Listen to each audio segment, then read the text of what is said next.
আমরা দেখতে পাচ্ছি আজ ১৬তম দিন জুম্মার নামাজ শুরু হয়েছে জাতীয় মসজিদ বাইতুল মোকাররমে। এখানে জায়গা নাই, মানুষের ভিড়, মানুষের ঢল, মানুষের বন্যা এবং এখানে প্রায় লক্ষাধিক ধর্মপ্রাণ মুসলমানের নামাজ পড়ার ব্যবস্থা আছে। তারপরেও জায়গা না হয় মানুষ রাস্তায় আশেপাশে জায়নামাজ বিছিয়ে নামাজ পড়ছেন দেখা যাচ্ছে।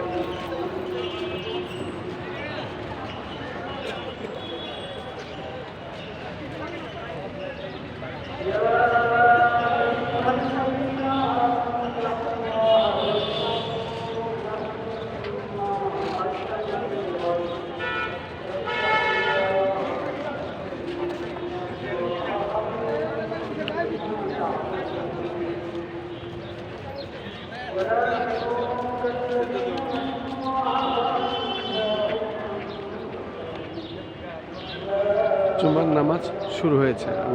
আমি আবার এখন নিজেই নামাজ পড়তে যাচ্ছি জাতীয় মসজিদ বাইতুল মোকাররম থেকে। আমি খন্দকার মাসুদুজ্জামান, আমাদের চ্যানেলগুলির পক্ষ থেকে ১৬তম রমজানে আছে।